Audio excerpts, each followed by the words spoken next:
Air insects. I'm pretty sure Brittany is more manlier than Woody.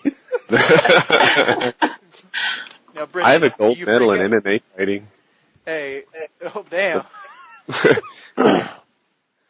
Let's talk about the MMA fighting. Yeah, so I did that for a few years until I tore my ACL. I did Really? Muay Thai and I did Brazilian Jiu-Jitsu. Yeah, the gold medal was from this Bud World Cup thing, and I beat a Navy SEAL on my way to the top. All right, so maybe Brittany's not manlier than Woody.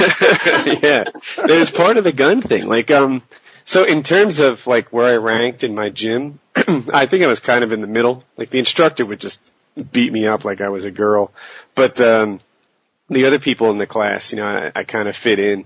And it was neat to see who's tough and who's not. Like the Army guys, you think a Marine is going to be a tough guy, but they're just regular people. Oftentimes they had better wind because they were in good shape, but there's more to fighting than just that. And Marines are just regular people. Cops are nothing. Prison wardens are nothing. Or prison guards, nothing.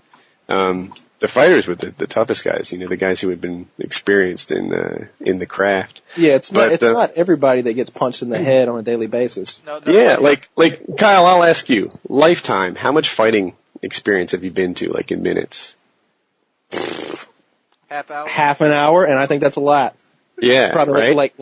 like total in-fight experience, So I was at like 12 hours a week, and so like people would say, "Oh, I'm tough," or "Don't mess with me, I get really mad."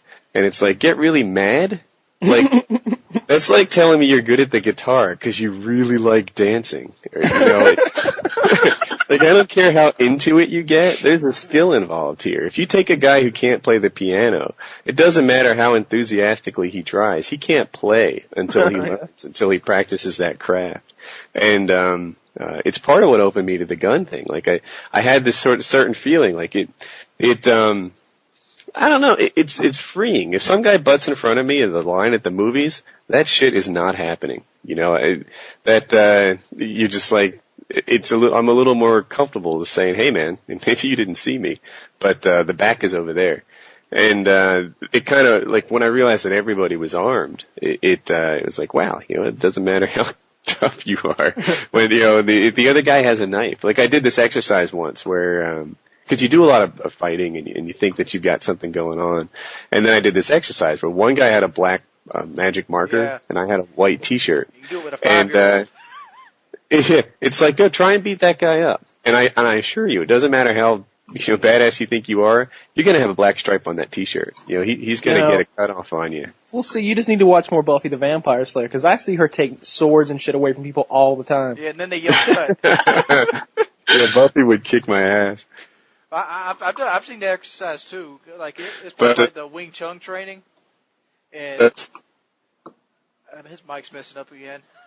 But you can you can have a 5-year-old hold a magic marker against like a Chuck Norris. He will still have like a black line across his shirt.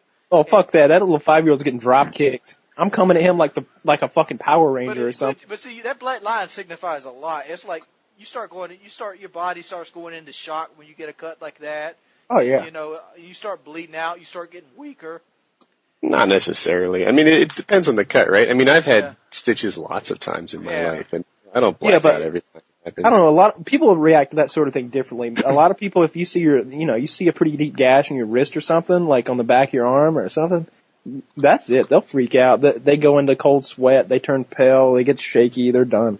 It's not the same every time, too. So I had my nose broken 4 times, and one of those times, it took me completely out of the fight. I was here's the whole story. I'll tell it. I had a tumor in my left arm. So it was benign or whatever, but it was in the nerve. So this left arm is paralyzed right after surgery. I had surgery about 3 days before, and it's in a sling, and I can't move my fingers or anything. My friends come over to cheer me up, and we're headed to the boardwalk in Ocean City, New Jersey. On the way there, we see about 4 or 5 drunk kids, and one of my jackass friends calls him a drunk, which was true, but not wise to say. We get about 100 feet later, and they tell us to turn around. Well, I'm like the slow one, lagging along at the back of the group. And when we turn around, there I am on the front lines.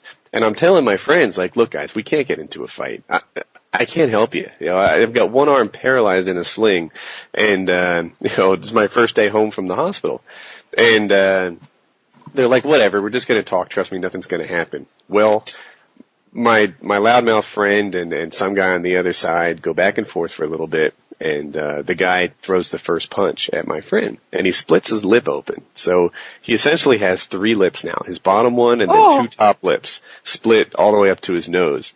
And I reach across my body with my right arm to sort of hold him back, and hoping that the thing doesn't escalate, that it's a one punch and then the whole thing ends. And while I'm holding my friend back, another guy hits me in the nose, and he breaks it in 2 places. Now, of the 4 times I've had my nose broken, on this one, I was done for.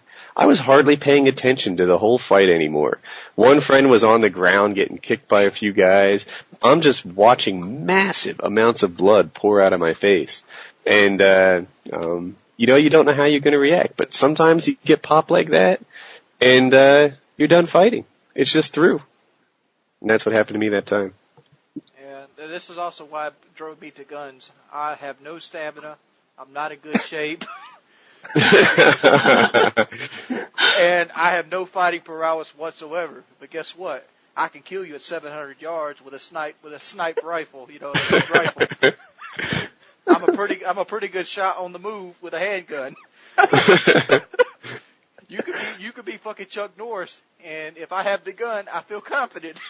It's like that scene from Indiana Jones when he squares off with that huge guy with the sword, and the guy starts swinging around doing that crazy stuff, and he just pulls the gun out and shoots him and walks away. Mm-hmm. I mean, I don't think kids get that nowadays. It's like all this fighting prowess you claim, especially on the internet. Especially my haters. Like, I'll beat your fat ass up and shit like that. I'm like, no, you won't. I'm not gonna have that. Like you're under the misconception that there's gonna be some kind of hand-to-hand engagement. Yeah. That is not happening. I'll shoot your ass when you ride up on the Huffy, bitch. Oh.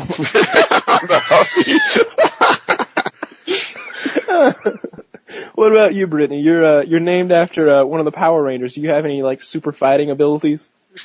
No, I think the only actual fist fight I ever got into was with my brother, and we actually threw punches at each other, and that was it.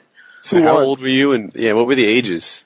Probably 10 or 11, something like that. He's a year younger than me, so I mean we were young. I don't even know what we were fighting about, but he said something really rude to me, and then we just started throwing punches at each other. I got a question for you, Brittany. Uh-huh. Why do girls always go for the slap in the hair pull? I don't know, because we hit each other, closed fist hit each other, and I think if I were to ever get into a fight, I wouldn't slap somebody. I asked my sister that before. I would hit him, closed fist hit him. Not me, I'm a hair puller. My sister's significantly younger than me, and when she goes to fight somebody, she likes to get in fights. And she always goes all the way up above her head with the fist, and there's an axe handle smash. I'm like, you're taking all your leverage away when you do that. It's like, why do you do that? I've seen some girls fight on YouTube before, and I know I've seen UFC fights with chicks, and those chicks would just beat the hell out of me. But I've seen some fights on YouTube, girls in the after high school and stuff, and I've seen some awful beatdowns on there. Some of those chicks don't mess around. Oh, you're talking about one where you grab them by the hair and just start throwing their head in the wall? Yeah, stuff like that. Afterwards, one chick is beaten and bloody, and the other one's just dancing and stuff. I always loved the post-fight celebrations. Early when I first started training, I got beat by a girl, Tara La Rosa. She was the best on the planet, actually. I didn't realize it at the time, but she won Abu Dhabi's, if you guys are Brazilian Jiu-Jitsu people out there. And I rolled with her. She's from Jersey. Anyway, good stuff. I gotta say, I've got no losses to a female under my belt right now.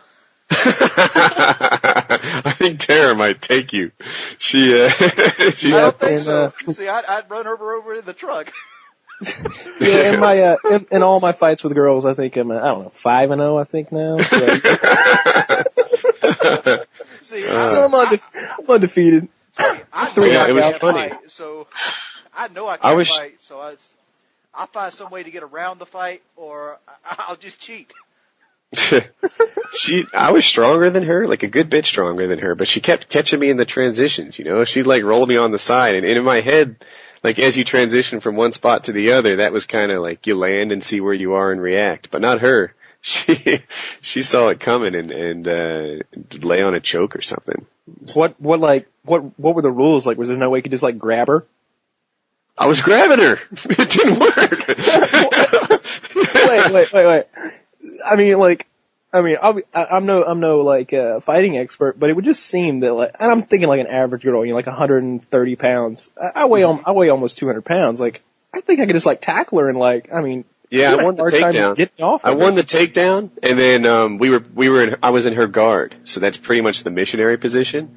And when you're in somebody's guard, you can't really do much. They control your hips, and there's not much striking or whatever. And I wasn't pounding. You know, that sounds like a lot of fun. Being in somebody's guard, yeah.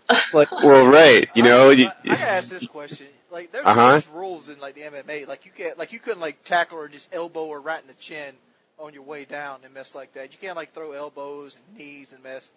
No, elbows are good. You can't throw. Let's see. You can't kick when they're down in the UFC. You can't kick them in the head, actually, when they're on their knees or on their back or whatever. And you can't eye gouge. Yeah, that's the worst part. Like, come on, a little eye gouging never hurt anybody. And you can't headbutt. But why can't you headbutt? You know, in the early UFC, you could headbutt. And what's the difference? You're going to hit him in the head with your fist.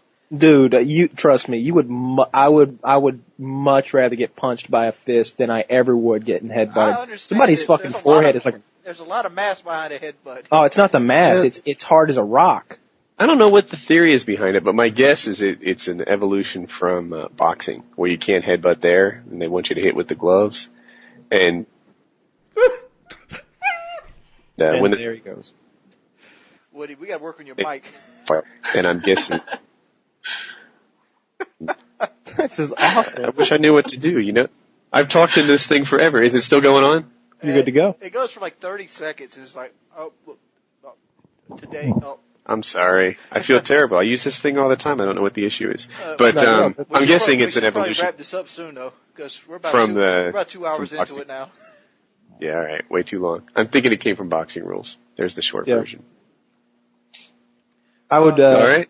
I'd much rather get punched than ever headbutted. A headbutt will knock you. A headbutt would knock your head. It'll fuck you up. It'll split your forehead open yourself. It'll split your nose in half. Like an axe, son.